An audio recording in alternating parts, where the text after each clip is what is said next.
It's our quarterly look at the social media landscape. What's changing, what's staying the same, and how does it affect your church? One specific social platform is breaking a boundary that no other ever has. Plus, a new Instagram design trend that I'm not sure if I love or hate. Let's dive in. Well, hey there, and welcome to the Pro Church Tools Show. We're here to help you and your church navigate the biggest communication shift in 500 years. I'm Brady, your host. I'm joined as always by my co-host. We call him the Minister of Montreal. It's Alexander Mills. Hello. We are headed to what some would say is the food capital of the country. Yeah. Montreal, in 2 days. And you have a trip booked later on in the year for Australia. I told you that Australia might be the coffee capital of the world. The Minister of Melbourne.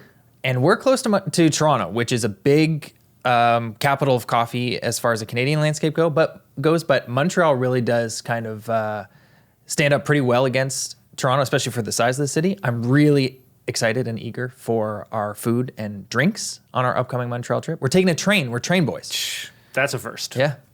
And we're meeting up with the 5 employees that we hired for the new product that we launched in the beginning of 2023, socialsermons.com. So these 5 employees, all Canadian, have been working fully remote since we hired them a year and a half ago.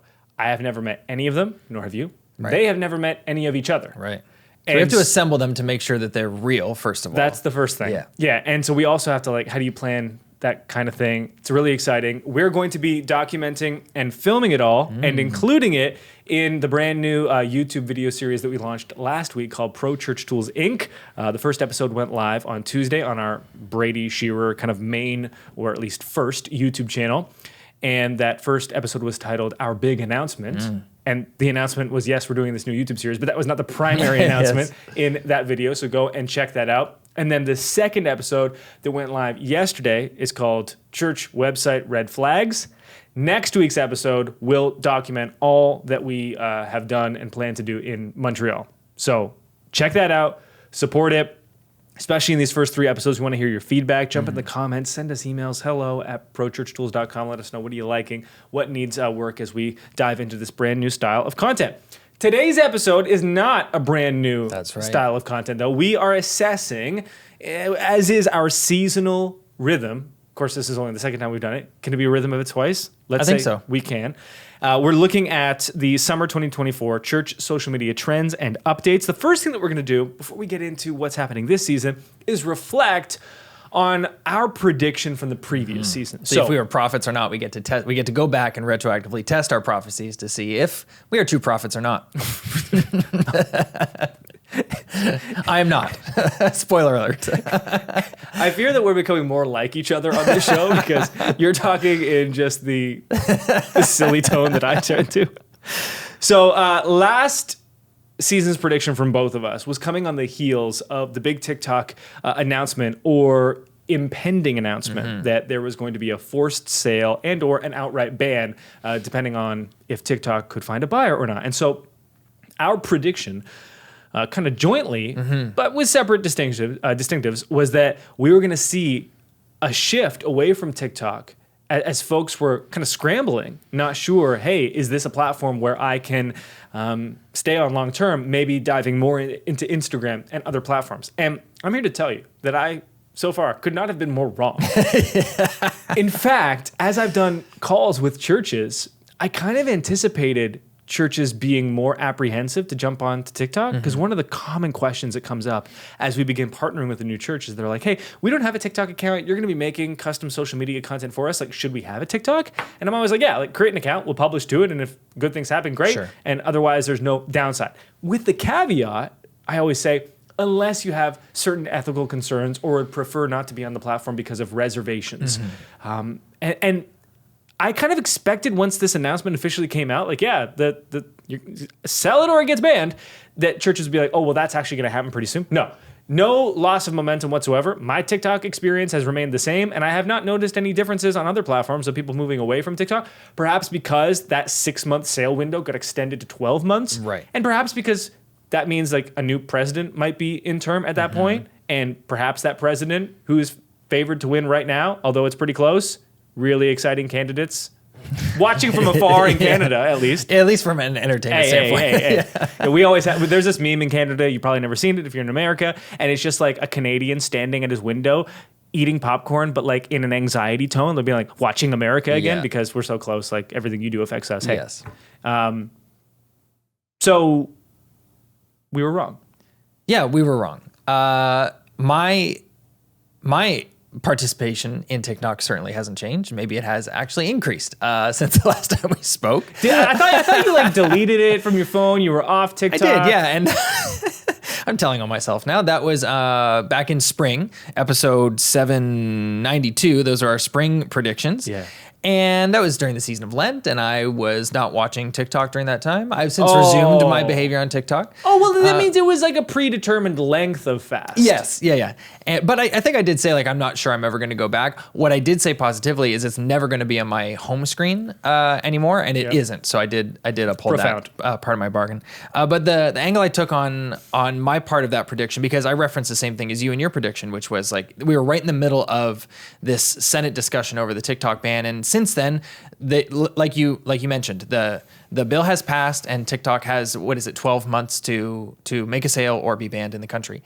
And my prediction was that creators, individuals, and churches alike would double down their efforts on Instagram amidst this kind of uncertainty and upheaval that's going on with TikTok. I'm not sure I've seen that exactly to the scope with which I predicted it, although I am still seeing this thing with creators on TikTok, which is they will, and these are larger creators, they will save a lot of their most meaningful content for Instagram. Oh. And so like I'll be scrolling through a TikTok video and they'll say, whether it's a merch drop or something, they're like, I just posted that thing, and they'll call it the other app. I posted that thing on the other app, so like go follow me there. So, but they're not doing that kind of funneling the other way from Instagram to TikTok. So it seems like in their consciousness, at least, they're like, I'm still going to keep participating on TikTok. I'm still going to keep posting. But if I'm planning for the future, it feels like they know that their presence is more certain on Instagram, irregardless of if their activity on that platform is equal or as high as their activity on TikTok. So I'm seeing that a little bit. But certainly not to the extent that I expected to see it by this time. And that's a new thing. You didn't feel like you saw that previously. Yeah. Fascinating. Huh. I haven't seen that. That's interesting. I don't know if I follow too many creators on both apps. Right. Now that I think of it. Yeah. So what's the takeaway here other than we cannot be trusted? You should turn this episode off now. Churches, I hear a lot say, you know what, social change is so fast, like, it's like every couple months, it's all brand new. Yeah. And I always push back and say, actually, the macro trends, they take a lot longer to change than I think we anticipate. And even the most powerful government in the world literally banning and or forcing a sale of the most popular social platform with young people has not yet really trickle down into everything else. Maybe hints of it, maybe little whispers of it here, but these kind of macro trends take a long time. The micro trends, they happen a lot faster. They're not as consequential, so it's not as important that you attune yourself to every single micro change, but you're listening to this episode, so let's get into them. Anyway, at the end of this, we're going to make our predictions for next season. Of course, at that point, you can turn it off because we're 0 for 1. But hey, Michael Jordan missed more shots than anybody else. That's what I've heard. And what I'm saying is, are we the Michael Jordan and LeBron of the church media? I didn't say that. It's up for you. It's up for you to decide. Okay. The first one, let's start off with a positive. And that is, okay, me saying that's a positive is not meant to be. I can't believe you just set this up that way, but I could have rolled it. It was meant to be sarcastic, but then I realized this is not a positive. That was sarcasm. Adult content has come to X. You might want to stick around for this episode, actually. When he renamed the platform X, we should have known. Okay, this comes from Variety. Quote, X is unapologetically provocative and has sought to distinguish itself from brand-safe competitors like Meta, YouTube, and TikTok. With X's recent policy update, the company seems to be courting those workers, including creators and artists who have been marginalized by platform guidelines that tend to restrict nudity and or sexual expression. To be sure, and this is an important caveat, Twitter did already allow adult content before Elon Musk's takeover of the company. In fact, the company estimated 13% of all posts on the platform contained adult content. So much. Reuters reported in October 2022, just prior to the official close of Musk's debt-laden deal for Twitter. Now, there are privacy controls to prevent yourself from seeing these things. This is a boundary that no social platform has ever crossed. Mm-hmm.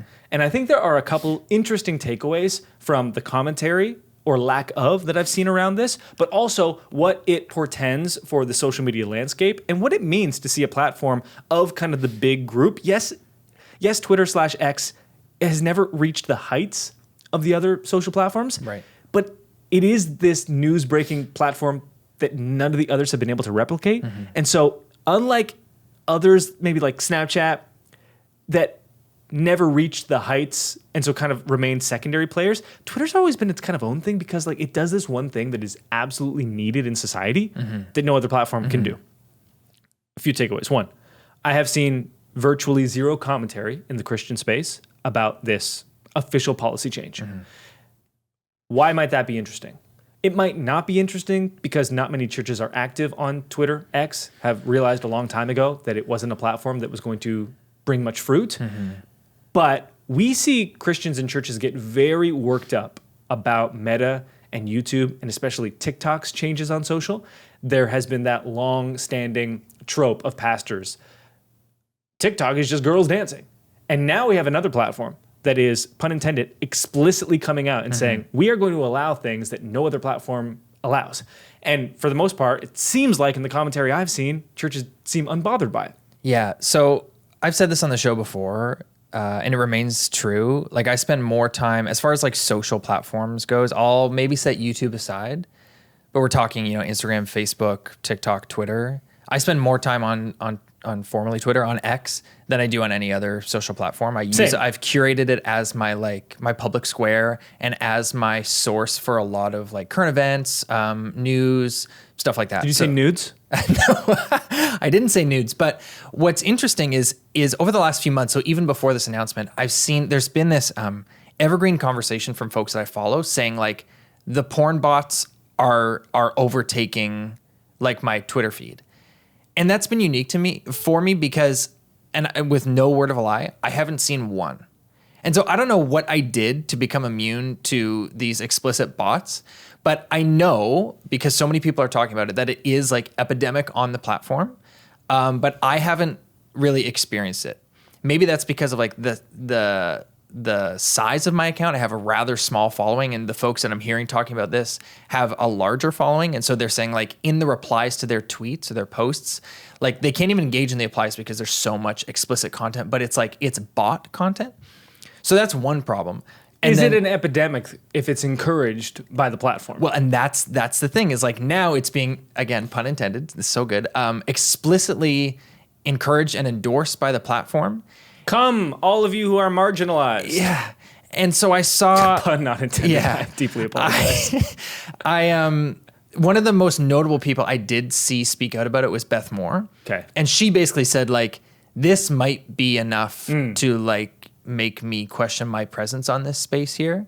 I saw that similar refrain from a couple smaller creators, but she was the biggest voice on formerly Twitter that I saw on that day that announcement came out, say, like, hey, this might be enough for me. She's continued to post. It's only been a few weeks, and it's because of the presence of the bots. Like it's hard to see like, okay, how much more is the adult content going to increase compared to what is already going on in the replies? I'm not sure, but because I haven't encountered it personally, it hasn't affected my own life or my own like presence on the platform. So I've felt, of course, I'm going to jinx it now, but like I felt kind of immune from it. Like I see all these people talking about the explicit content. I'm like, I don't know where it is, but it's not here. So it hasn't tainted my experience on the platform.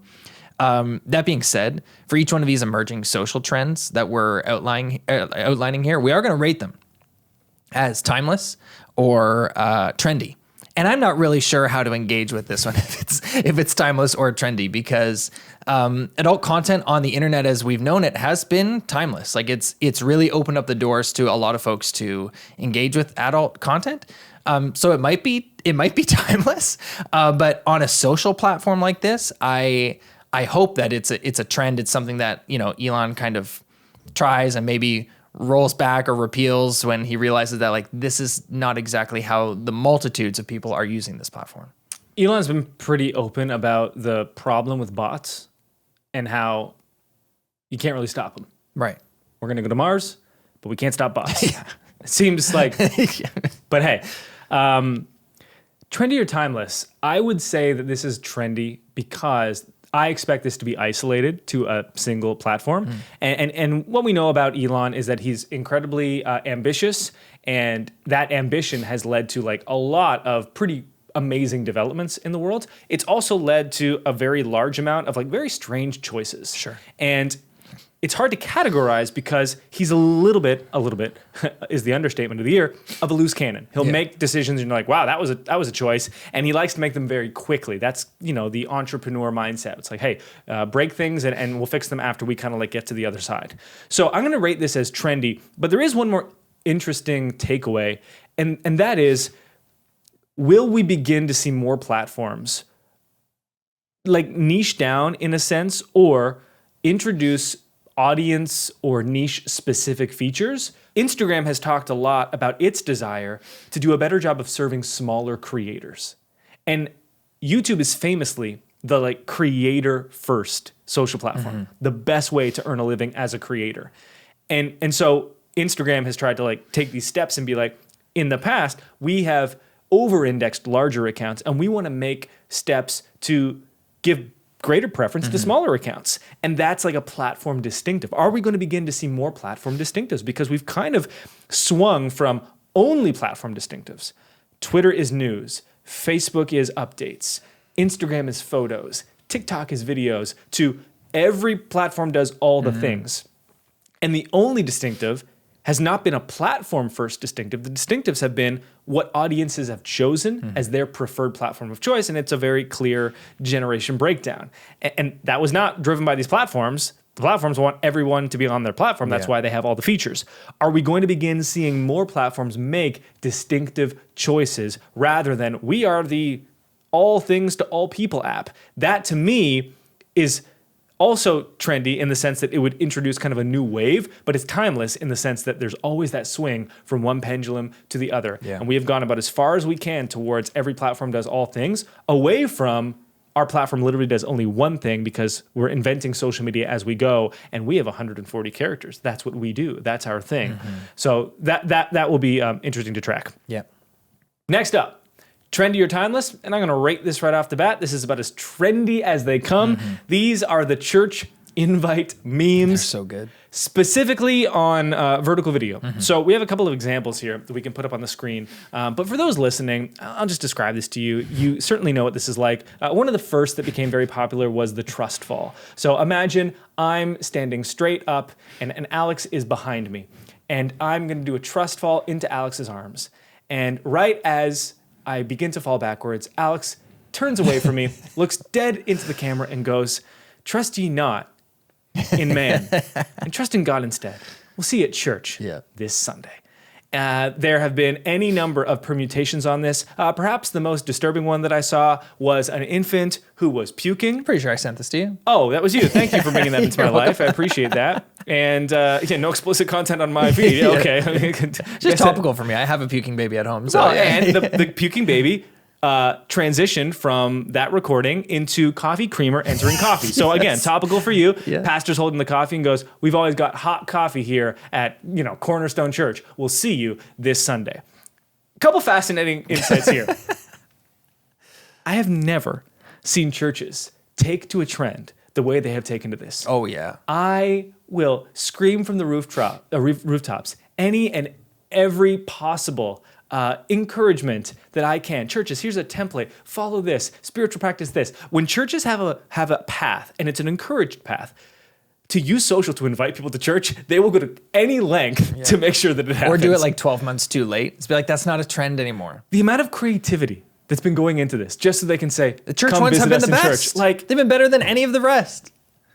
I just wish we could channel some of that towards using social for ministry instead of just invitation to ministry. But alas, this is my lot in life. Hey, the churches, I don't know what was in the water. I don't know why churches picked this up. It was the baby puke. Yeah, exactly. I don't know why churches picked this up, but they did. I don't know. Like, I've seen countless, not a handful, not countless examples of churches just absolutely nailing this trend. And you're right, it is trendy, but that's totally fine. And that's the landscape of short form video on social. TikTok started this trend with trending audio and such, and this kind of like unique, almost inventive form of comedy where it's like a trending sound or a trending clip and a meme that's generated off of an original piece of content. Like the type of comedy that's been created through the TikTok archetype has almost, I think it's unique. And so these trends, they come and they go on short form video, TikTok, shorts, and reels. And there's no harm. In fact, it's even prudent for churches. And you're going to get this if you equip young people in your church, if you put a phone in the hand of young folks at your church to be responsible for these kinds of videos, they're plugged into these trends. These trends are coming across their social feeds, and they have this comedic sense that sometimes I really don't have, of like how to play off these templates, these trending audios and such, that like, it's just a comedic muscle that I don't have or that I haven't trained. But young people, they get it. And it's a really great opportunity for churches to use these trends to their advantage. Yes. Somehow please find a way to transcend your content beyond just invitation, and try and use these trends as a means of invitation or information or actual some sort of substantive ministry online. But yeah, I mean, no harm in jumping on these trends and using that momentum to get yourself a trending video, because that's what's happening here. Churches are getting viral for me posts by executing this trend really well. Here's my fear on a more serious note. Okay. My sense is that these viral for me posts are happening almost entirely, strictly within the church space. My Instagram Reels feed was like inundated for weeks with these videos, and it was all it was. And I would go to these churches' accounts because I'm trying to learn more about these churches. Like, what kind of church jumped onto this trend? Have they been doing a ton of creative stuff, or was this like the one creative thing that they felt was accessible to them and pushed them over to the edge to give it a try? Because the other part is that there are very clear archetypes to follow. Like the first person that did the trust fall was the person that had the brilliant idea, but that can be replicated. It's a template that you can just follow. And you would go to their accounts and like there would be this one outlier. And it was this invitation post. And my fear was like, and if people have evidence on the contrary, I'd love to hear it. But my sense is like, these are not being distributed locally and regionally to people as actual invites. The algorithm had the sense to realize this is like an industry trend. And so everyone in the industry appreciates it. Yeah. But the irony is that it's an invite, and the people that would be receptive or need to see that invite are probably not seeing that content because it doesn't meet their need. It meets my need because I work in a church and work for churches and I find it funny. So the need is entertainment for me. The need is entertainment for all of the church space. And so that's me kind of like dumping cold water and being like a bozo. So don't put too much stock in that. Exercising that creative muscle for churches that weren't doing it before, I think is plenty worthwhile, so long as we say, this is a great entry point. Now, how can we do things that are more substantive from there? That's fair.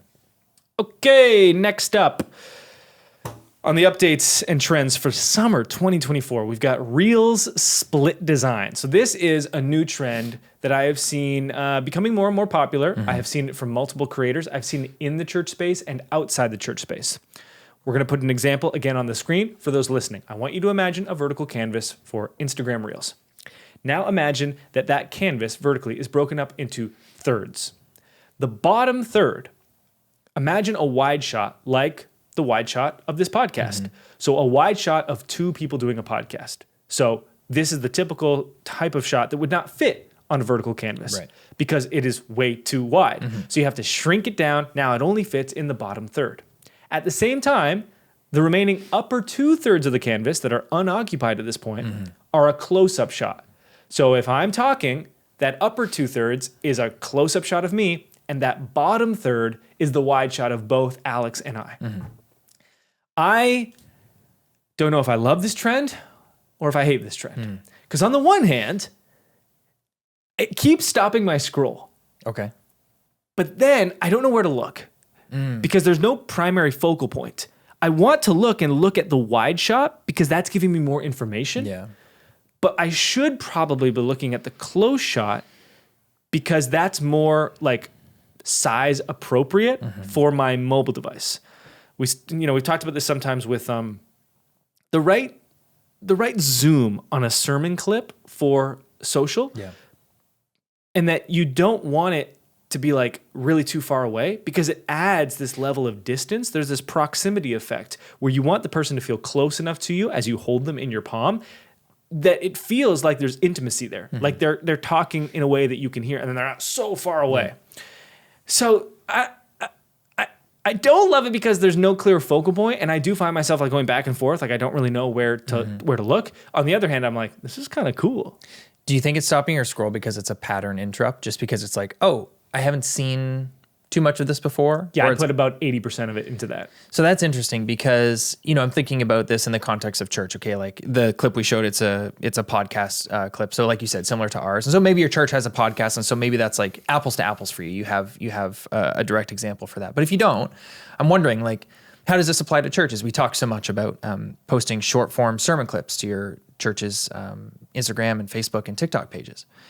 And so in that case, I think this could work because the upper 2/3 could be that classic, like cropped shot of the pastor or preacher.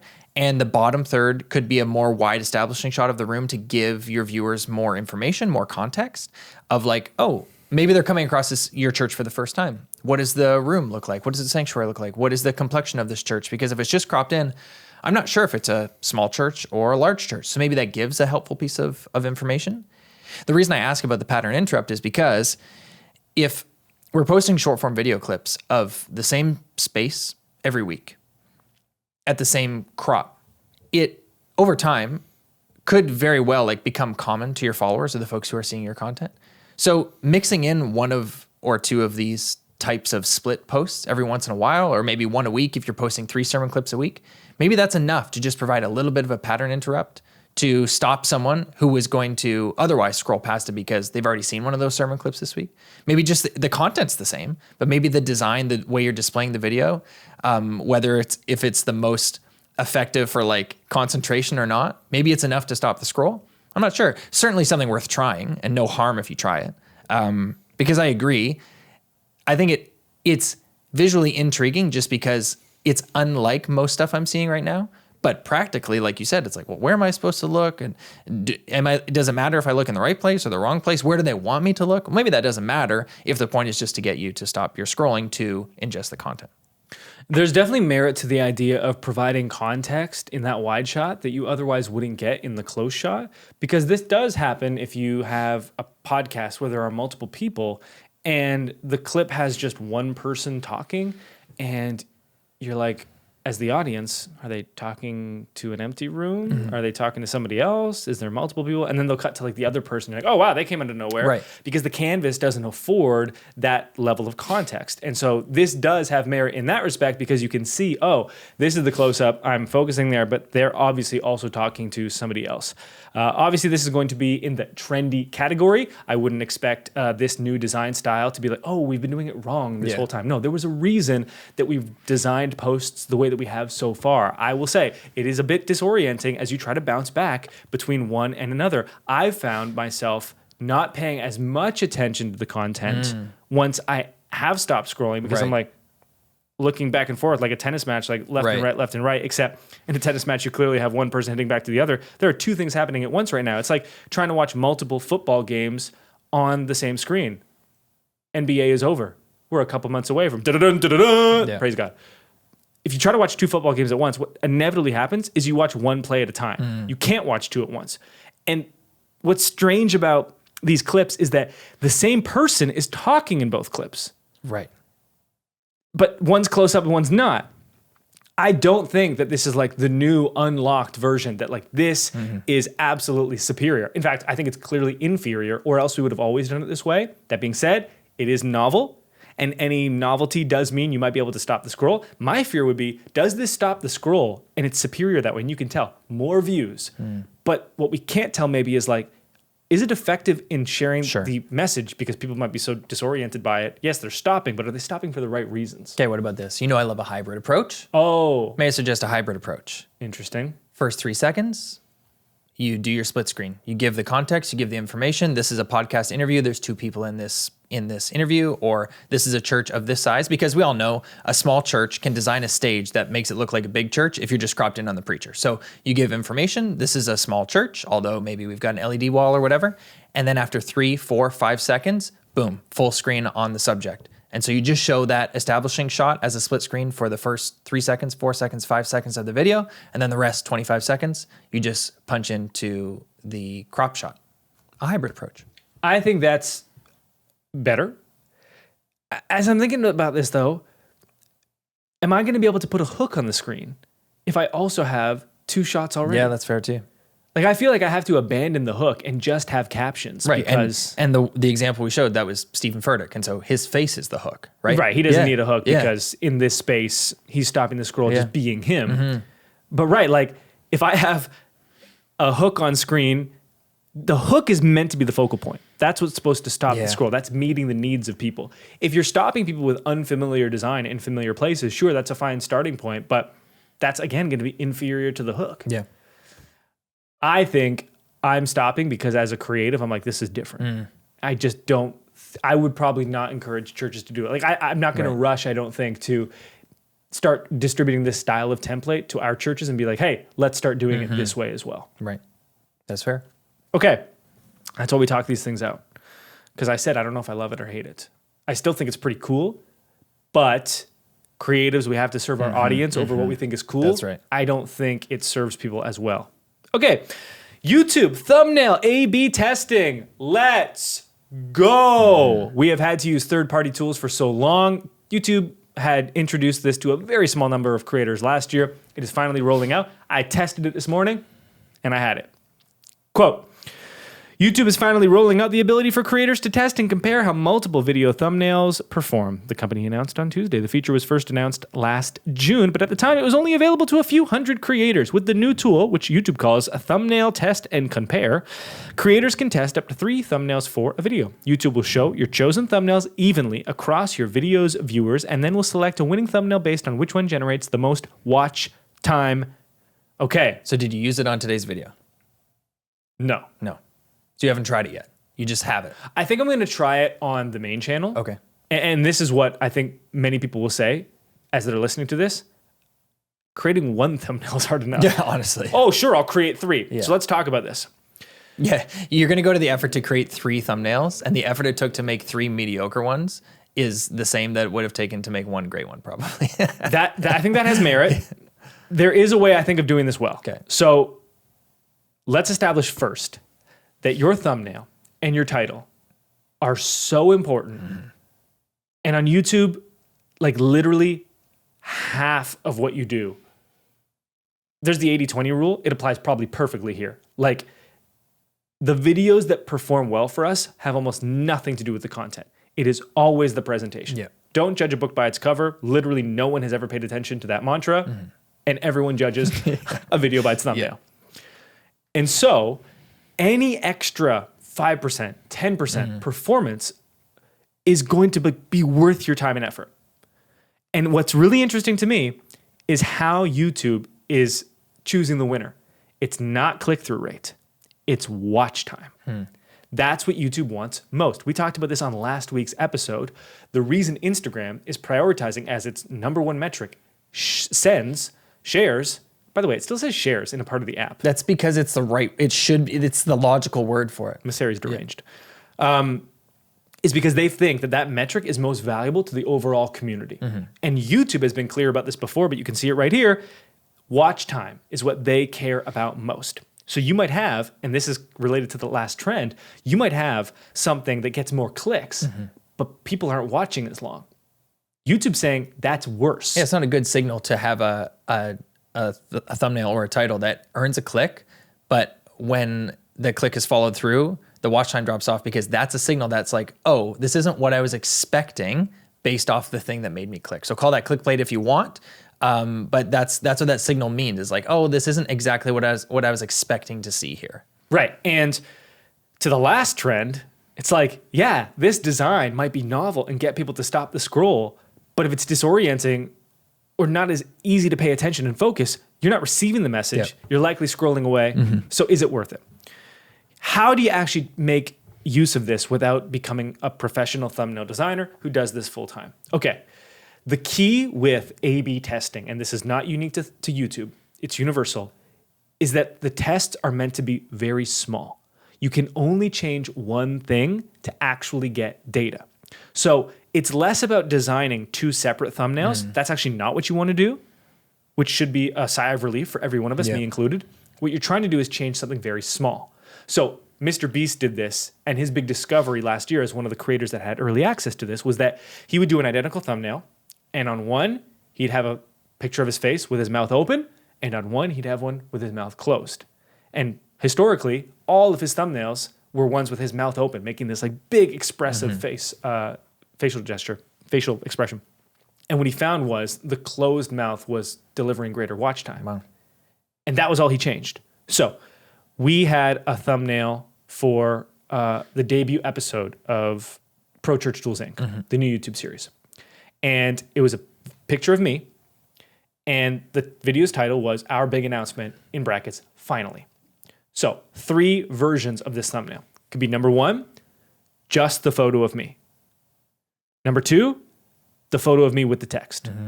And then number 3, the photo of me with the text, but different words.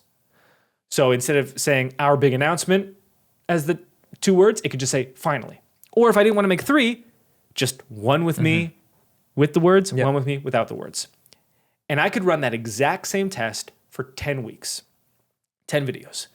One with me just photo, one with me photo and text. And over those 10 weeks, I would be able to have enough data to say, predictably, thumbnails with text in our audience perform better. Now you might say, Brady, obviously thumbnails with text perform better. We've known this forever, except that we've seen a lot of new trending emerging evidence that just plain photos work because they're less produced and thus they seem less rehearsed and scripted and staged. Like we're begging to get your click. It's like, I don't even want your click. Really? Well, maybe I'll give it to you then. So you'd be able to get that after 10 weeks. And then maybe 10 weeks from there, you could just experiment with text changes. Right, the tiny, test isn't over things. after those 10 weeks. You get to repeat it based off, as like a stepping stone, basically. It's like, okay, we've established for us text on thumbnails works best. So then after those 10 weeks, you get to run a whole new test. Does text over top of an image with Brady with an open mouth work better than Brady with a closed mouth? And what you should also be able to do is go backwards. So if you don't want to do this with like 10 videos in the future, do it with 10 backward. And then there's less stakes because it's not a new video and you can kind of see from there. Does YouTube, so you can upload up to 3 thumbnails. They run their test. Did they select the best performing one or do you have to go in and do it manually? No, they'll do it. Okay, and they'll just, hey, this is the one that we're going to go with. How long is the testing period, did they say? say? It can take like up to a week. Okay. Because you'll need enough data to actually get it. With third-party tools, we would usually run it for 3 to 7 full days before we went with, okay, this is what we're going to go with. This is timeless. A/B testing is one of the most valuable ways of learning about your audience and learning about the language that is optimal in terms of your style and what resonates with people. And I was talking with a church yesterday, and we're doing this beta thing with churches where we have like coaching calls with them and we make their social media content. So just testing with a couple of churches, seeing if it's valuable. So I'm on the call with this church, the first one that's done it. We've been working with them for 30 days. And in those first 30 days, I said, really it's kind of the first 90 days that we're looking at with organic content to really get some feedback. Because once we start working together, that's no weeks off. Great. The next level on the social ministry mountain is viral for me post. And I was like, hopefully we get 1, 2, or 3 viral for me post in these first 90 days, because that will mean, hey, we have our first outlier. And yes, it's a small sample size, but we could look at this and say, this post performed better than all the others. Why? And we had our first viral for me post. Nice. And it was a YouTube short, and it had 10x as many views as the average of their previous, 15 or so. And so we looked at it and we said, what about this specific video popped off? And the hook was, I'll make sure I get this right, every forgiven sin has consequences. That was the hook. And I said to them, I was like, I am confident that it's that hook that drove this is a viral for me post. Why? Because it's this unexpected twist. Every forgiven sin has consequences. No, every forgiven sin, like it's forgiven, like it's right, like great, it was forgiven. It's like correct, but here's the other thing that you need to consider, and that twist is what makes you stop the scroll. That hook, you're like, wait a minute, that's an unexpected claim based on what I would think you're going to say. What I said to this church is, this is now a profound piece of data. It's small sample size. It's one thing. And I said, what I've done over 10 years is publish on social, online, thousands and thousands and thousands of pieces of content. And every time I've published something, I've had the chance to learn something. And the more that I've learned about my audience and learned about me, the better I've been able to serve them based on what I believe I have to offer. And if you go back to the first content that I made in those first few years, a lot of it was just like crickets because I cared about it, but the audience didn't. Sure. Or I cared about it and they cared about it, but I presented it in a really sloppy or just like trash way. And so A/B testing is a way of basically speeding up these learnings. Yeah. These learnings are invaluable because they teach you about yourself and your ability to create and write and share the story and good news of Jesus, but they also teach you about the audience. Where can you meet them? We talk about the intersection of faith and culture. That intersection requires knowing the address. What is the address? Where are people? Where am I meeting them? I know the message I have for them is valuable, but I first need to meet them where they are to give it to them. And these learnings are basically helping you discover like the coordinates on the map for where that intersection can actually begin. Yeah. And on YouTube, like we've been proponents of this for a long time. Like your church should be on YouTube. You have the high quality content already that you're making every week, not just in the form of a sermon, but in the form of content that you can repurpose for a platform like YouTube. Your church should have a presence on YouTube. So for A/B testing for us, our main YouTube channel has over 100,000 subscribers. We have a large audience there already. So our A/B testing takes on a different complexion. But for you as a church who's maybe just getting started on YouTube, who's trying to find an audience, this is going to give you such valuable insight into like, why are strangers, folks who aren't already subscribed to our channel, why are they clicking? What videos are they clicking on? So the fact that this is available to every creator now on YouTube is just such a win. And I am right about that. It's available to every creator now, right? So they say. Yeah. And so that's such a win for churches who are just wading into YouTube, this gargantuan pool of already existing content and trying to bring, what we believe to be the best story ever told to the world. And so using this tool to determine what types of visual, stimuli folks are clicking on to find your probably unknown YouTube channel is going to be really insightful. Okay, final update / trend for summer 2024. Carousels over Reels? ? So this comes from Hootsuite. Globally, carousels have the highest average rate of all types of Instagram posts at 0.62%. And then this comes from Social Insider. Quote, Instagram Reels faced a 25% decrease in engagement across 2023. Now, I want to cut off everyone what they're thinking right now. Oh, Reels are out, carousels are in. That's not what I'm saying. Reels, in that Social Insider report where they've gone down 25%, were still higher than carousels at the end of 2023. It's just that they had such a high point. Sure. The engagement was so high that it could only come down. Yeah. It's like real estate, the inverse of it, where it's like, hey, we've settled in this new land. What, can someone come live here? Yeah. If you want to come live here, we'll give you free land. And everyone's like, okay, let's go live there. Well, what happens when everyone goes there? Land is a bit more expensive. And then a few more years from then, land's a bit more expensive. Then you run out of land. Exactly. And so Reels engagement going down in 2023 is not a surprise. Like it couldn't have gone up. It was like a cheat code for a good 6 months. What is interesting is kind of like seeing the intersection, there's that word again, of like, is carousels actually starting to displace Reels' spot as the number one form of content? And we've begun seeing this on our account at Brady Shearer. I have talked about this over the past few months. At first, I was just kind of noticing it myself. I'm like, oh, interesting. Our Reels used to be like predictably reaching tens of thousands, hundreds of thousands. And now it's our carousels that are predictably doing that. And Reels still have a higher upside, but they also have a lower low side. And then it got to the point where it was carousels that were becoming viral for me and reels that were like, maybe they didn't even have as much upside. And so this is also kind of leading into my next season's prediction. I expect this to continue. I would anticipate in autumn reflecting on this and being like, yeah, like reels continue to be like, yeah, pretty good, but not what it once was. And also, whoa, carousels out of nowhere are kind of like shooting up because carousels used to be really only for your existing audience. They weren't reaching new people. And I know they're reaching new people because I can look at the comments and people are angry. Yeah. And that means new audiences are being reached. What do you think it is about carousels? Like, and that's even as I asked that question, maybe it's not a fair one, but like, why do we think it's carousels that are performing so well across, like, not just across the church space or like across the coffee space, but like just across the platform, like these educational type carousels that can be quite lengthy, up to 10 slides, are performing really well. What is it about carousels, do you think? So the first is that reels really only could only go down from where it began. That's just the reality of any new feature. Any new feature usually gets juiced by the platform.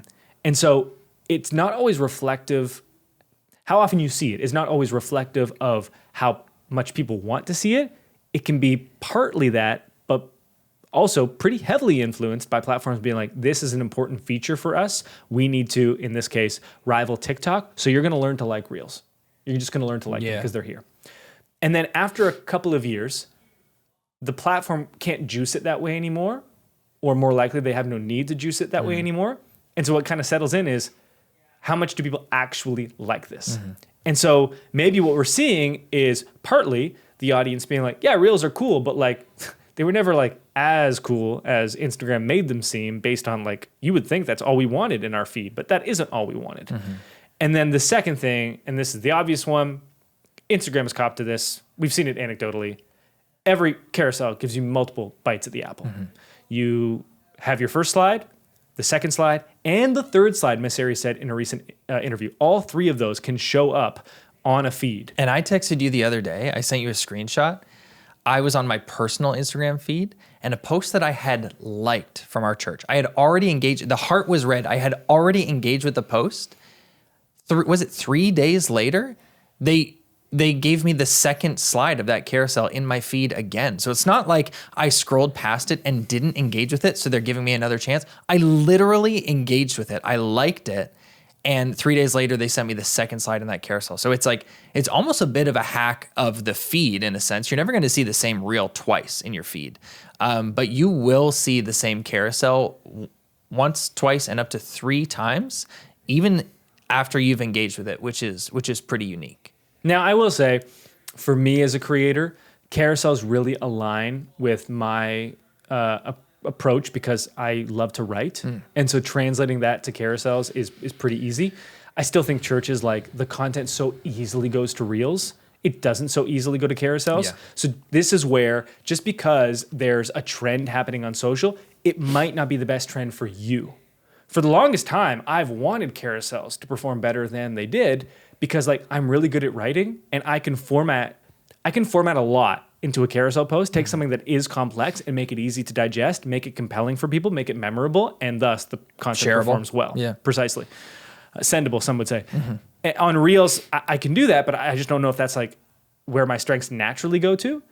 Church is like, you have the content. And so it's going to be a lot harder to get to carousels than it would be Reels. So I don't want churches to listen to this and hear, oh, carousels are performing better. We should pivot to that. Well, no, because then you'd be kind of like abandoning your strength. So it's a good thing to be aware of it, but it doesn't necessarily mean that you should be jumping on the back of that trend and riding that wave. This is the thing with trends. Not every trend is for you. Not every trend is for you. Alex, do you care to share your prediction for autumn 2024? I do. I was watching an interview with Tim Cook the other day. Their WWDC conference just happened, their developer conference where they talk about their operating systems and such, and everyone's just been like anxiously awaiting for AI to be welcomed into like the Apple ecosystem as a native baked in feature. And so I watched the conference and it was cool, and it was it was cool. But what really captured my attention was an interview that Tim Cook did with Marques Brownlee. So Marques Brownlee is one of my favorite YouTubers, famously known as MKBHD on YouTube. And he does tech reviews, but he does a lot more than that. He's just a really like well-respected voice in the tech space, which is kind of proven by the fact that Tim Cook sat down with him at this conference and did a sit-down interview with him. And they were talking about Apple's relationship with AI, and I'm not gonna talk about AI here. Okay, this is not what I'm talking about. I know I talk about AI a lot, generative AI, but this is not what I'm talking about. But their conversation was about AI, which Apple, of course, So what does AI stand is for? calling Apple Intelligence. And Only Apple could hijack an acronym and be like, here's the thing about an acronym that you thought you knew. It's wrong. yeah, and the conversation took this like fascinating turn, and I've always liked Tim. I appreciate him, and especially in these interviews, he just seems to be similar to Adam Mosseri we were talking about a couple weeks ago. He seems to be like kind of an open book guy. He's just eager to like sit down and chat about things and speak to them plainly. And he sat down with Marques and he said this thing. He says they're talking about AI and the phones and technology and all this stuff. And Tim's like, yeah, but if you're looking at your phone more than you're looking at someone else's eyes, like there's something awry here. There's something wrong with that. And he said, Marques asked him, he said, do you think that there's a possibility, there's a future where we're actually using our phones less because of what the intelligence can do? And Tim responded, he says, absolutely. I think that's a possibility. And he says, it's a significant possibility. And so my prediction is that it's going to start with adults. I hope it starts with adults. Folks, I feel that the tide starting to turn, and this is anecdotal. This is my own experience. This is Because you're old. Yeah, this is the experience in my friend groups, in my family. I feel this tension that adults my age are having with their relationship with their devices. And so the trend I'm not just hoping that we're going to see, I actually think we're going to see, is folks like making efforts to be a little bit more unplugged and actually spend less time using their phones. And so Tim said, he said, for us as Apple, we've never been motivated by how to get people to spend more of their lives on their devices. He says everything we do as a company is a model. Our model doesn't need one that needs engagement to succeed. He said our model is one where we actually want to empower you to do things that you couldn't do before. So he said, like, it's not about spending more time on your phone. It's about using your phone to do something that you weren't able to do before. Right. Did he say it's about basically ruining every previous creative industry with a giant tablet that like crushes down on it? Okay, did he say that? We can talk about that on a different episode. Oh, okay.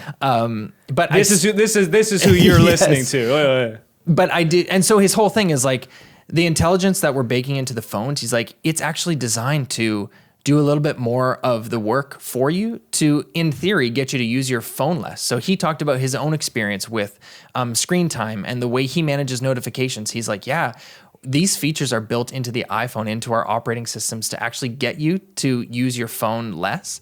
And culturally, we see this. So like, I'm not sure if we've mentioned this guy on the podcast before, but Jonathan Haidt, he's recently published this, famous book at this point called The Anxious Generation. It was the New York Times #1 best-selling audiobook in the month of May. So like culturally, people are paying attention to this book. And he's saying like phones are killing us. And he's not a Luddite. He's like, you don't have to throw your phone into the sea. But he's like, he's laying out some data and saying like, this is really not good for our mental health. And maybe we shouldn't be giving phones to our kids as early as we're giving them to them. Or we just generally need to be spending less time on our phones. And so culturally, this is a conversation. This is like a groundswell that's coming up. Mm-hmm. I feel this in my own life. We feel this tension in our home. We talk about it here in the office. We talk about it at church. So just like culturally, I'm getting the sense that this is a groundswell that's beginning that like, okay, maybe we've hit the ceiling of how much we can be on these things. And to hear Tim say like, yeah, the ethos of this company, one of the biggest tech companies in the world, is not actually to get you to spend more time on your phone, but it's to get you to be able to do things you've never been able to do before. And so the role of Apple Intelligence is actually to automate some more things for you so that you have more time to like get out and go for a hike.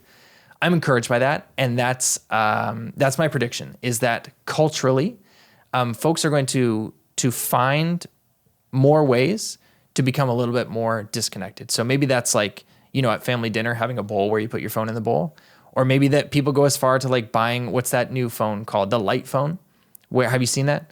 I think it was the Light Phone 3 was like released on the same day as the Apple conference, which is just amazing. Which is like, it's just like a dumbed down phone. So there's no social media on it, but you can like make phone calls and texts. Folks like transitioning to a device like that, I'm not sure.